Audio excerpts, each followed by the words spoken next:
Prabowo kan kalau datang ke suatu event yang masanya banyak, suka melemparkan janji-janji yang bombastis gitu ya. Ini mumpung masanya banyak, dia pengen ngeluarin janji-janji, mungkin dia lupa kalau dia udah jadi presiden. Mungkin dia mikirnya masih capres kali ya, karena keseringan nyapres dan kalah mungkin. Kalau ngomongin tenaga kerjaan, pasti payungnya UU Cipta Kerja hari ini gitu.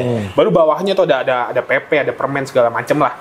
Nah itu yang kemudian harus diadvokasi. Cuman kalau ngomongin UU Cipta Kerja ini kan banyak banget masalah ya, mau ngomongin secara formal atau secara prosedural, banyak banget masalahnya dari dulu gitu. Lu mau sosmed spesialis, lu mau apa misalnya gue PR atau misalnya analis kebijakan bisa aja lu di outsourcing selama regulasinya belum jelas. Nah ini yang harus kita tunggu nih, Prabowo bener nggak mau menghapus outsourcing? Kalau mau, dia harus merevisi UU Cipta Kerja, UU paling oligarki warisan Jokowi.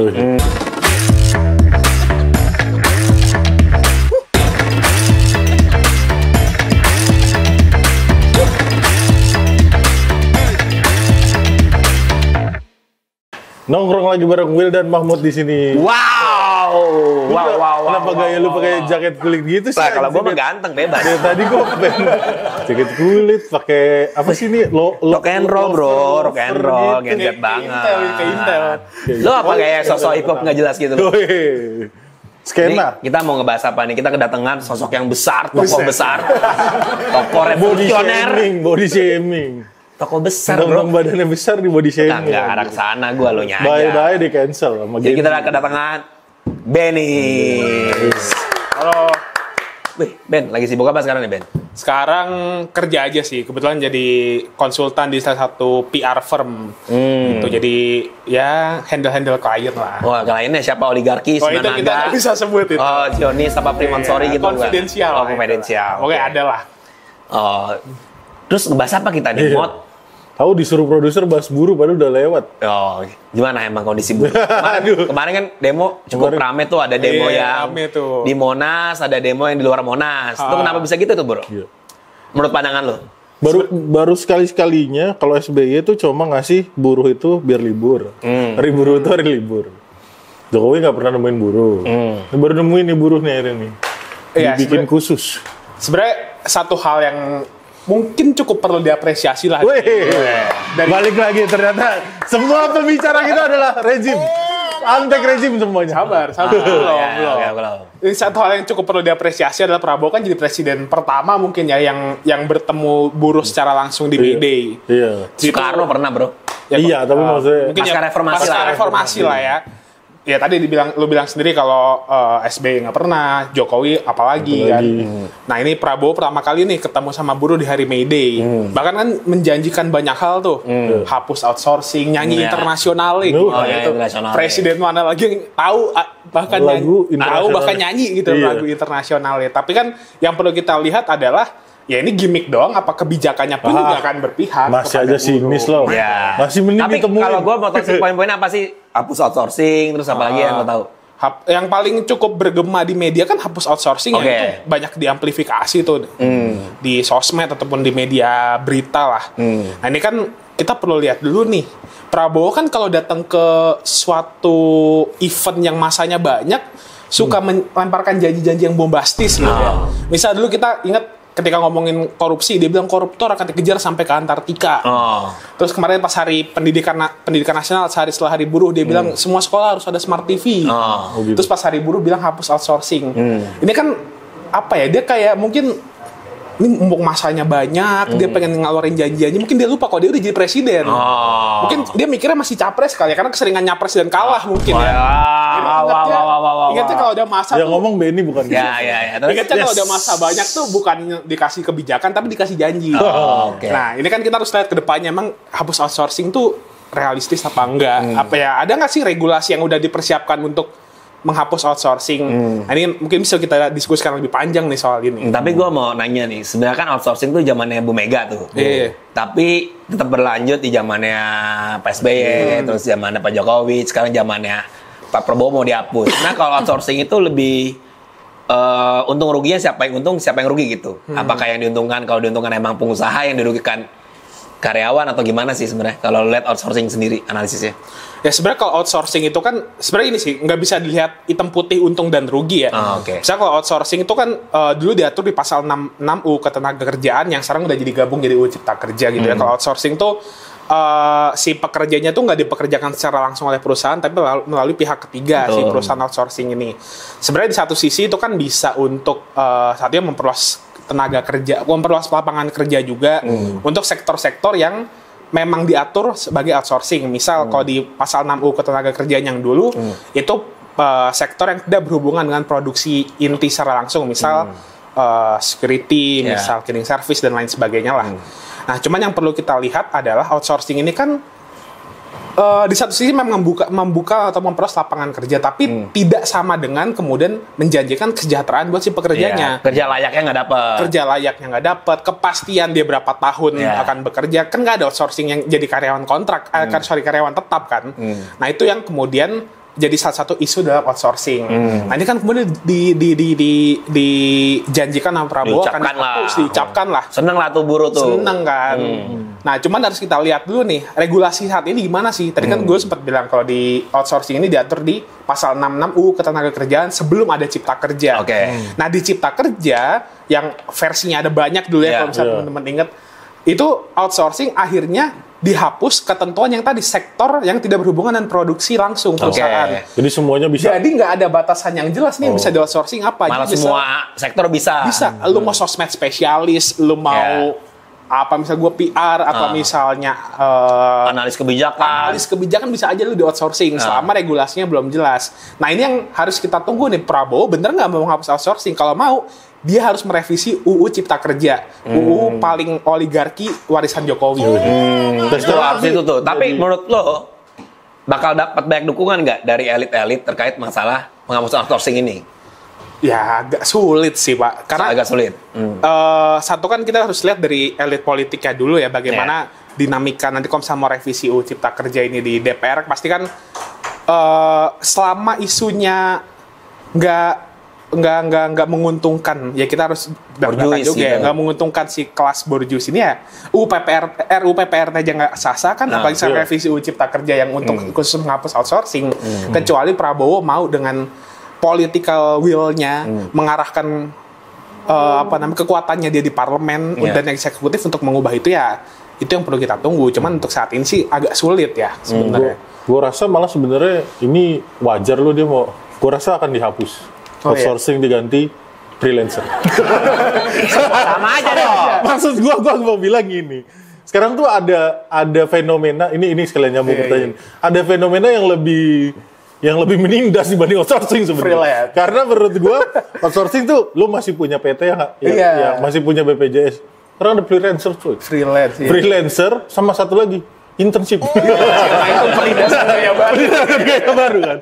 Gue yakin sekarang banyak perusahaan yang melakukan hal itu. Udahlah pakai freelancer aja. Bukan outsourcing, bukan karyawan tetap kan. Jaminannya lebih nggak ada, dibayarnya per project. Lebih nggak jelas lagi kapan lo kerja aja. Ya gue rasa dihapuskan jadi freelancer semua. Cuman diubah. Nah itu maksud gue, sebenarnya gue main nanya bahwa perjuangan atas penghapusan outsourcing ini sebenarnya masih relevan nggak sih dalam tanda kutip ya? Karena menurut gue sekarang tuh banyak yang lebih parah, itu dia salah satunya freelancer, internship yang jadi dalam tanda kutip perbudakan gaya baru. Iya. Kalau istilah sekarang tuh dari proletar jadi prekariat, gitu kan, pekerja gigs ekonomi. Gigs ekonomi dan segala macam. Nah itu menurut lu gimana? Dan gue mau nangkepin dulu soal freelancer atau internship.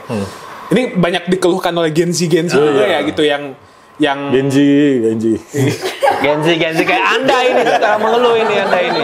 Susah. Masuk kampus itu bukannya misalnya ya fokus akademik dulu atau berorganisasi di kampus, tapi langsung nyari magang, freelancer. Cuman kadang ada beberapa gue lihat juga di LinkedIn atau di sosmed lainnya, lowongan freelance atau internship atau orang-orang yang mengeluhkan itu tuh karena ini yang nggak masuk akal gitu. Misal freelance tapi wajib WFO. Atau misalnya magang tapi magang tapi kerjanya 8 jam. Iya, kayak orang kantor beneran gitu, kayak kartap. Magang tapi misal 6 bulan unpaid. Dan itu tuh jadi salah satu masalah juga. Dan ini sebenarnya kan belum ada regulasi yang mengatur bagaimana si freelance dan si internship ini hak-haknya, jaminan kepastian apakah misalnya ada hak-hak kayak karyawan kontrak atau karyawan tetap yang diberikan kepada sistem kerja seperti ini kan nggak ada sejauh ini.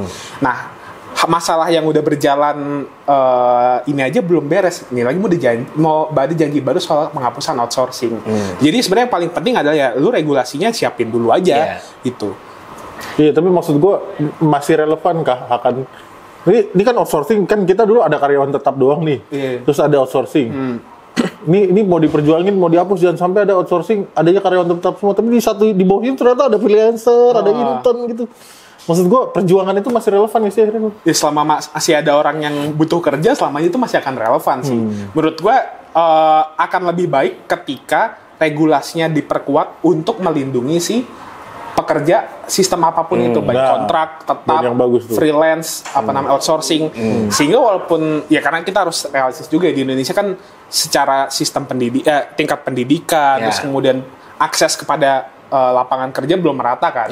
Nah, jadi masih ada kemungkinan orang-orang yang memang akan masuk kerjanya di yang pekerjaan-pekerjaan outsourcing. Nah, ya regulasi aja untuk melindungi mereka diperkuat, mereka dapat perlindungan, jaminan kesehatan, jaminan tenaga kerjaan, dan kepastian kerja itu aja dulu. Tuh. Tapi kan kalau bisa dibilang kan sebenarnya kalau misalnya pekerja tetap atau tidak tetap kan juga harus melihat dalam komposisi ekonomi kita kan. Sedangkan ekonomi Indonesia kan banyak ditopang sama ekonomi informal. Nah itu ada tantangan tersendiri gak sih sebenarnya? Mungkin dari perspektif lo ngeliat bagi pelaku-pelaku usaha yang UMKM gitu kan, UMKM atau nggak yang startup yang baru-baru muncul dan semacamnya itu gimana tuh? Gue sepakat tadi bilang kalau ekonomi Indonesia itu banyak ditopang oleh sektor informal. Ini kalau nggak salah data tahun 2022 dari Kementerian Keuangan itu bilang kalau 60% perekonomian Indonesia itu ditopang oleh informal. UMKM atau ya kayak misalnya sekarang ada taksi atau ojek online gitu ditopang oleh itu gitu. Cuman yang perlu kita lihat mereka ini pondasi atau penopang ekonomi nasional, tapi belum ada regulasi, belum ada kemudian jaminan kerja yang menjanjikan gitu. Ya kita contoh aja misalnya driver online gitu ya. Baru kemarin nih pas menjelang Lebaran Prabowo tiba-tiba bilang THR untuk driver online, tapi belum ada regulasi yang pasti. Ya kalau kayak gitu kan perusahaan juga bingung, drivernya juga ternyata mengeluhkan juga kok ada yang cuma dapat sekian, ada yang dapat cuma sekian. Ada yang dapat 40.000 doang, ada yang 50.000 doang gitu. Belum misalnya kayak UMKM pun juga sama ya, apalagi UMKM kan lebih gini, pekerja di sektor UMKM kan kadang juga di bawah UMR ya. Banyak. Jauh di bawah UMR dan banyak. Lu pikir yang disiput-siput nasi uduk itu dibayar berapa aja? Nggak usah begitu. Emang di SCBD UMR semua? Tidak juga kan dah. Misalnya di kafe-kafe gitu belum tentu. Ya tapi yang penting bisa tato kecil-kecil fashion. Iya, skena-skena dikit mah tetap bisa lah. Cuman miskin gitu ya. Masih mending di rumah makan Padang beberapa yang gue tahu. Soalnya sistemnya bagi hasil kan. Iya kan. Terus lanjut. Nah itu kayak gitu kan belum ada aturan, belum ada regulasi yang kemudian menyejahterakan mereka gitu. Oke, misalnya diatur si pekerja-pekerja sektor informal ini pengupahannya gimana. Jangan dibiarkan dilepas ke si pemilik UMKM-nya atau si pengusahanya gitu. Nah itu yang belum ada sampai saat ini kan. Padahal ya ekonomi kita ditopang oleh ekonomi informal, sektor informal. Dan malah menurut lo karena saking skalanya gede di level informal, seharusnya itu malah diregulasi lebih presisi gitu ya. Betul. Karena yang di sektor formal aja kadang masih banyak ya perusahaan yang menggaji karyawannya di bawah UMR. Ada yang kontrak seumur hidup gitu nggak jadi karyawan tetap. Ijazahnya diambil tuh kan sampai wamen marah-marah tuh kan. Bang Emmanuel. Iya maksud gue itu, maksudnya pembebanan atas gue mewakili kamu swasta nih. Sebagai swasta yang gede gitu ya. Karena yang gajinya 1 juta.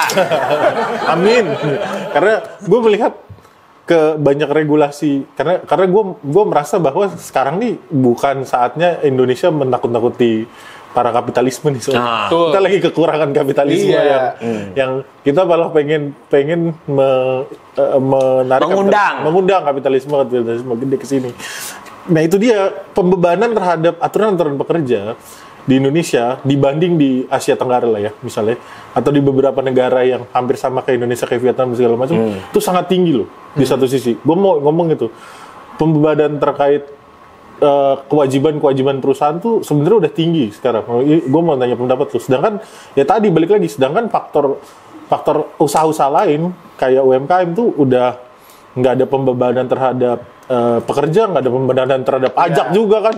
Sedangkan yang korporasi-korporasi ini pembebanannya sangat berat gitu. Apalagi nanti kalau sampai dihapus outsourcing, mereka makin susah lagi bergerak buat akhirnya mendapatkan tenaga kerja yang benar. Karena gue ngerasa bahwa outsourcing tuh sedikit ada bagusnya di sisi pebisnis, karena itu tadi mereka akan selalu ada perputaran pekerja baru yang akhirnya nggak cuma ada beberapa pekerjaan yang memang cuma bisa dilakukan at certain age dong, yang akhirnya kalau misalnya udah tua ya mau nggak mau harus diganti dong, dalam artian kayak gitu kan. Dan itu kan mensirkulasi juga tenaga kerja kan, yang maksudnya ya dalam artian kan kita angkatan muda kerja kita kan juga cukup terus banyak nambah nih. Ya, itu juga mensirkulasi hal tersebut dong. Dan menurut lu gimana nih soal dari sisi itu? Gue mau melihatnya dari sisi itu, dari sisi pengusahanya nih.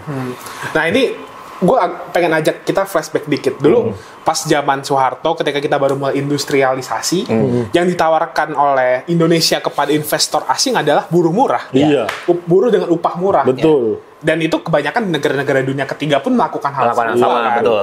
Nah itu kemudian ya memang di awal itu menjanjikan bagi investor, terus kemudian investor datang.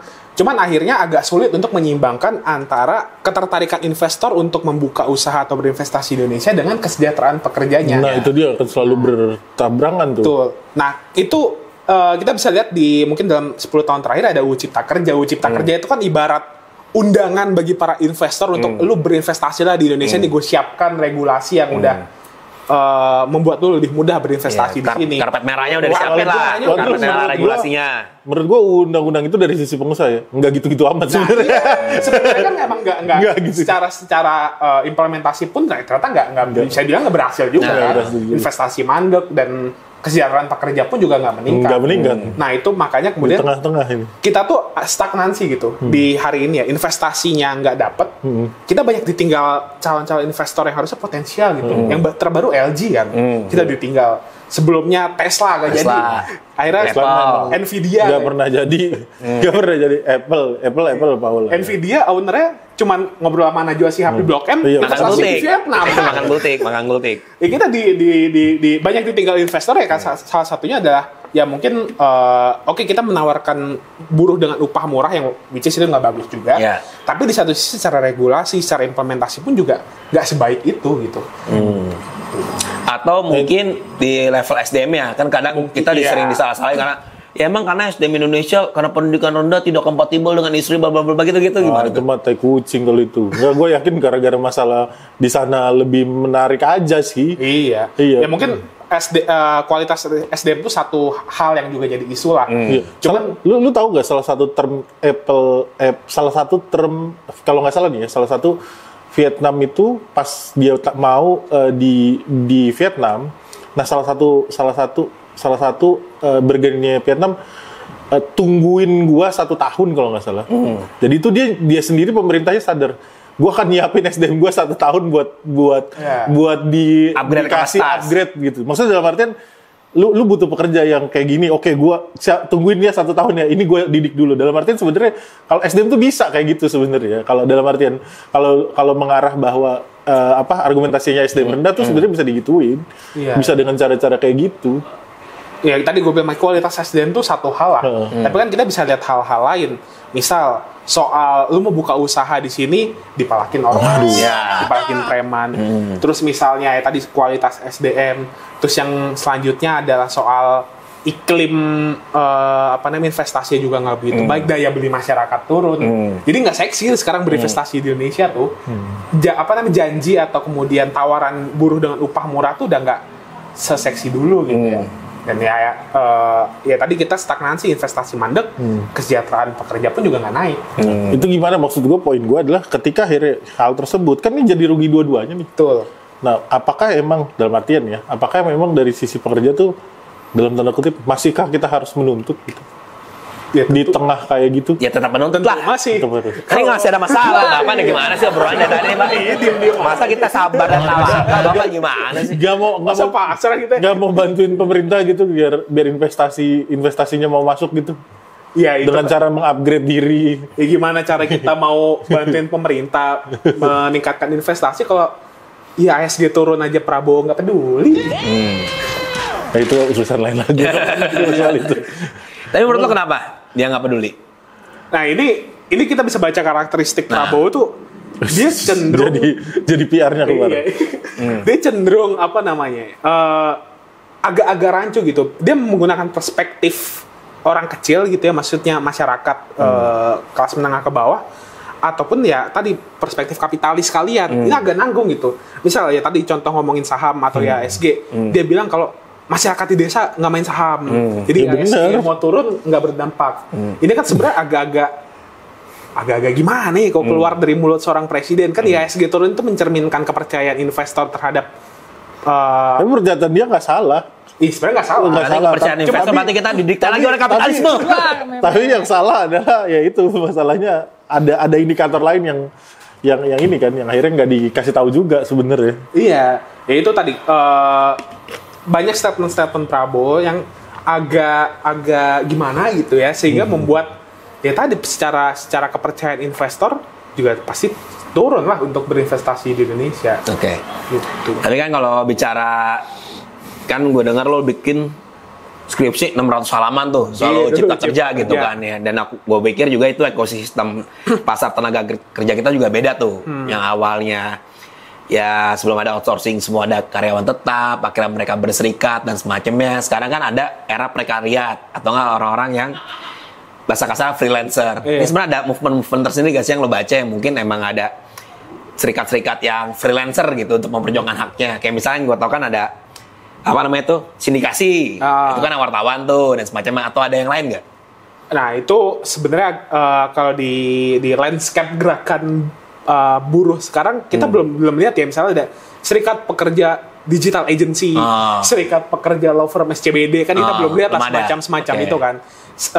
Gerakan pekerja atau gerakan buruh tuh masih tersegmentasi ke kawan-kawan buruh, kawan-kawan pekerja yang misalnya di sektor pabrik, manufaktur ya, manufaktur gitu. Karena apa, kesadaran kelasnya tuh belum tercipta di teman-teman pekerja yang korporat gitu. Betul itu. Betul. Tadi makanya gue bilang ada nggak law firm SCBD gitu ya, bikin serikat pekerja, atau sosmed anak-anak agensi Jaksel bikin serikat pekerja untuk menuntut kesejahteraan, atau misalnya kayak Hari Buruh kemarin ngomongin soal banyak kebijakan ketenaga kerjaan, itu belum ada kan. Jadi kesadaran kelasnya tuh belum tumbuh lah. Gitu. Nah, ini misalnya kayak misalnya kalau lu berdua kerjanya di korporat, atau misalnya teman-teman yang nonton kerjanya di korporat, pemerintahan. Ya nggak apa-apa di pemerintahan. Serikat pemerintahan bro. Nggak ada serikatnya loh. Ada Abdi Muda. Itu serikat. Serikat bos Abdi Muda. Kemarin katanya gaji ke-13 aja nggak jadi. Padahal kalau mereka berserikat bisa menuntut tuh gaji ke-13, gaji ke-14. Nah itu tadi misalnya lu kerja di korporat, lu kerja di pemerintahan, bahkan PNS sekalipun misalnya kesadaran kelas soal untuk lu bersolidaritas, berserikat tuh harus tumbuh juga. Cuman sekarang kan belum. Karena merasa mungkin oke lah kalau gue kerja di korporat, gue kerja di pemerintahan kayaknya lebih terjamin deh. Cuman kan nggak juga. Bisa aja lu misalnya di PHK di tengah jalan. Contoh media kan PHK besar-besaran. Iya, media sekarang betul. Itu kan korporasi besar juga, banyak media besar juga yang melakukan PHK. Atau misalnya sektor yang ya itu kemarin yang masalah beberapa startup yang layoff gede-gedean kan. Iya, startup, terus ya misalnya kemarin media yang juga cukup ini masif PHK. Sempat ada Seritex misalnya kalau kita ngomongin yang lebih manufaktur gitu ya. Itu semua berpotensi mengalami masalah ketenaga kerjaan, PHK lah, atau misalnya THR nggak dibayarin, atau ya masalah-masalah lain lah. Nah, serikat ini kan kemudian penting untuk mengadvokasikan kepentingan pekerja. Cuman ya tadi kesadaran kelas di teman-teman yang bekerja di korporat, pemerintahan tuh belum ada kan, mungkin merasa lebih terjamin, merasa lebih safe lah dibanding pekerja-pekerja manufaktur gitu. Soalnya gue minumnya Starbucks bukan kopi keliling gitu kan, dia ngerasa kayak wah simbol gue mantap. Minimal Fore, Tuku gitu kan ya. Gitu. Bukan kapal api. Jago. Kayak Anda tuh. Iya. Di tempat kerja saya sih nggak ada serikat karena udah sejahtera.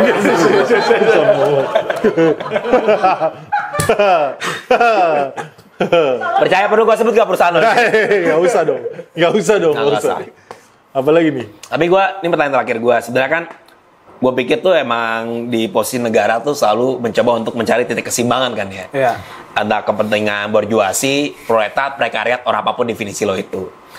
Nah, ini kan sebenarnya battlefield-nya tuh di undang-undang sebenarnya kan. Undang-undang ketenaga kerjaan sama undang-undang Ciptaker. Nah, kalau secara taktis sebenarnya sebaiknya tuh anak-anak muda, orang para pekerja gigs ekonomi kita, informal kita tuh mengavokasinya di mana gitu, Bos?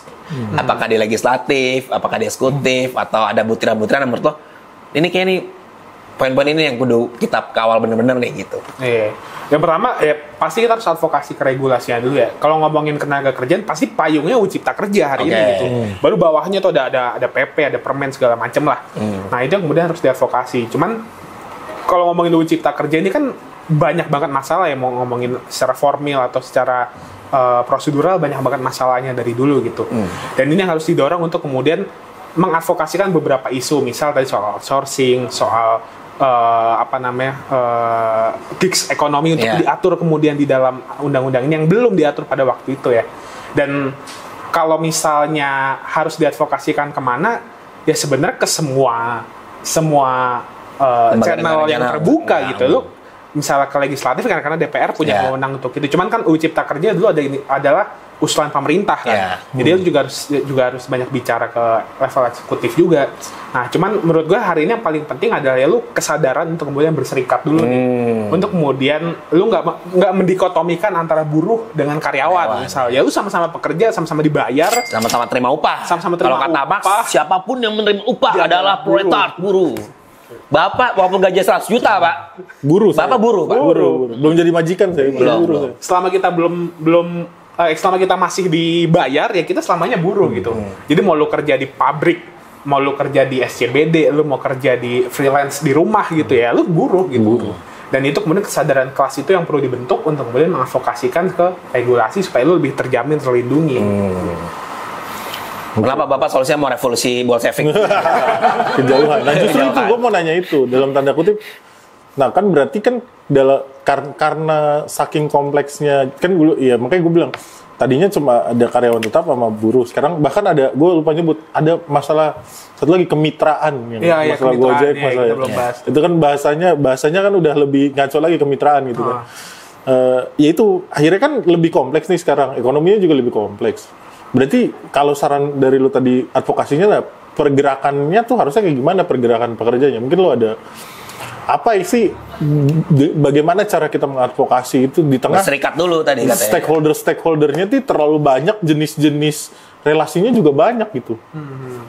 Nah itu jadi sebenarnya jadi salah satu tantangan juga ya lu solidaritas gerakan pekerja di era yang semakin kompleks ini gitu ya. Tadi karena banyak sektor, banyak jenis pekerja juga, banyak industrinya juga, tapi yang paling penting tadi berserikat dan kemudian kesadaran akan status lu sebagai pekerja itu juga harus kemudian banyak disebarkan ya. Menurut gua hal-hal atau lembaga-lembaga kayak misalnya NGO ataupun komunitas ataupun serikat pekerja pun juga harus mengedukasi para pekerja gitu. Bahkan misalnya sektor-sektor yang sebelumnya belum ada serikat pekerja tapi sekarang udah ada, itu bisa jadi contoh, tadi contoh sindikasi atau misalnya serikat dosen kan sekarang udah ada tuh ya. Serikat pekerja kampus. Bahkan harus ada serikat pekerja NGO karena banyak NGO yang lebih menindas daripada perusahaan, Pak. Mana ada kasusnya? Iya, ada kasusnya. Yang sempat viral itu kan. Tempat saya bekerja dulu. Serikat pekerja kampus, serikat pekerja NGO, media dan seterusnya kan udah ada nih. Nah sekarang kita perlu menunggu dari serikat pekerja di sektor lain nih untuk kemudian punya kesadaran itu. Kalau kesadaran untuk berserikatnya udah terbangun, menurut gua akan lebih gampang untuk advokasinya karena tuntutan publiknya udah ada gitu. Jadi tinggal nunggu ya respon pemerintah gimana gitu. Oke. Simpulan, ya. Saya sebagai perwakilan dari serikat buruh, oligarki. Serikat buruh. Oligarki itu buruh juga. Buruhnya elit global. Tiba-tiba ngomong kayak gitu. Anjir. Iya, dalam artian emang itu sih gue ngerasa bahwa ini kayaknya gue ngerasa ya mungkin kalau penghapusan outsourcing itu one thing. Mungkin banyak memang tuntutan yang sudah lama yang kayaknya banyak dituntutnya sama buruh manufacturing yang gue rasa mungkin untuk karena itu ya gue ngerasa banyak sektor-sektor informal yang akhirnya kayaknya juga butuh suara dan mereka gue rasa emang bener sih selama ini nggak pernah terinternalisasi bahwa ya gue kerja gini tuh bagian dari buruh sebenarnya kan, itu nggak pernah. Jiwa kirinya Mamot lagi muncul lagi gitu. Kirinya Mamot nih.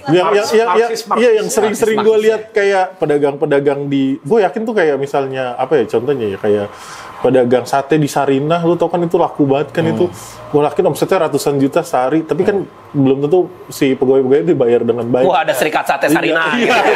Serikat pegawai sate. Jadi ini konflik ini akan menyebar nih kayaknya nih. Tukang bakso ada serikatnya, wah gila. Tukang bakso yang itu biar pertentangan kelasnya tuh dari level top, middle sama bawahnya middle apa? Grassroots gila. Maksud gue itu revolusi. Itu banyak akhirnya yang emang nggak ketas, nggak punya kesadaran kelas sih. Iya. Emang kalau katanya Marx harus ada kesadaran kelas dulu. Ini mengutip Marx nih. Seorang yang bergaji 100 juta ngomongin kesadaran kelas. Ya di satu sisi, tapi gue ngerasa hal ini movementnya mungkin harus ada kesadaran dulu. Nah di sisi capital gue ngerasa juga ya ini emang pemerintah harus di tengah-tengah. Walaupun gue ngerasa sekarang pemerintah kita terlalu di tengah loh. Dalam artian nggak mendukung pekerja, nggak mendukung kapitalisme juga. Masalahnya dua-duanya nggak didukung, aneh banget. Makanya orang mau berinvestasi juga males gitu. Kalau memang pemerintah ingin mendukung, ya gue rasa pemerintah tuh harus kayak bandul di satu sisi emang harus ada waktunya dia harus pro sama pekerja, ada waktunya dia harus pro sama kapitalisme kan. Karena itu kan manfaatnya pemerintah juga kan, watchdog kan. Akhirnya dia yang menjaga. Kok watchdog pemerintah? Salah.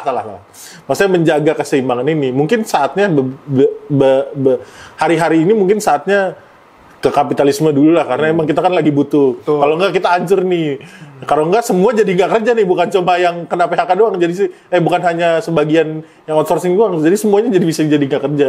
Gitu sih gue rasa emang harus cari formulasi gimana caranya tetap Indonesia tetap jadi menarik di mata kapitalis agar ekonomi tetap jalan.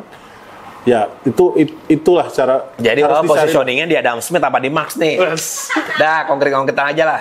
Saya Soekarno Pancasila. Kesana. Kesejahteraan sosial bagi seluruh rakyat Indonesia. Lucu. Ya kalau gue sebenarnya lebih ngebidik memang perubahan landscape ekonomi global kita tuh beda banget. Dari apa yang dirasain Marx abad 19 dengan satu lebih kompleks. Kompleksitas ekonomi itu membuat relasi pekerja dengan perusahaan tuh jadi campur membaur dan lebih kompleks. Mungkin nggak spesifik perusahaan sih, kapital. Ya perusahaan kapital apapun dalam definisinya Marx terhadap kapitalisme lah sebenarnya. Para borjuasi itu. Tapi di satu sisi emang gue lihat dengan kue ekonomi yang informal makin gede, sebenarnya tuh kita juga butuh reposisi soal redefinisi soal kerja layak.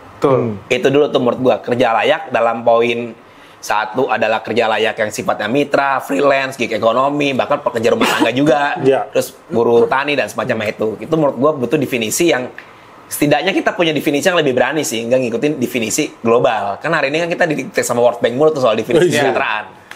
Karena itu, karena menurut gua ada kesempatan untuk melakukan definisi ulang, melihat pada sekarang tuh geopolitik kita itu lagi proteksionisme semua tuh. Ya kan, Amerika lagi proteksionisme, Cina lagi proteksionisme, negara-negara global south lagi proteksionisme. Itu kan sebenarnya pilihannya cuma satu. Menurut gua nih, di persimpangan ini pilihan satu. Satu adalah gua mendisiplinkan masyarakat biar rajin kayak pekerja-pekerja di Cina atau Vietnam gitu kan. Udah digituin. Atau memang kita membuka keran investasi sembari meminta waktu, kayak Vietnam juga, kasih gue waktu 2 tahun dulu lah buat ngeberesin ini serikat-serikat buruh dan semacamnya. Tapi poinnya adalah mungkin advokasi UU Ciptaker dan semacamnya itu gak akan berhasil menurut gue bro, kecuali dengan fondasi membangun serikat-serikat pekerja tadi.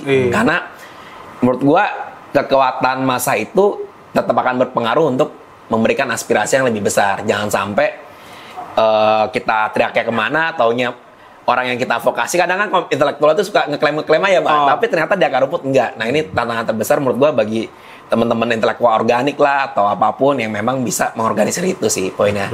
Jadi, thank you banget. Nih. Siap. Bapak Benny, semoga perjuangan Bapak membangun serikat-serikat sate Taichan, bakso, pekerja-pekerja sate Taichan Senayan tuh harus punya serikat. Lapangan semacamnya atau enggak serikat-serikat buruh SCBD di bawah UMR. Serikat-serikat barista kopi shop. Tapi gue yakin dengan organisasi yang besar dan banyak, positioning dan dialog antara pemerintah dan masyarakat sipil itu akan makin imbang. Kayak gitu. Sekian dari kita. Thank you dan nongkrong di Wildan Mamo. Bye-bye. Thank you.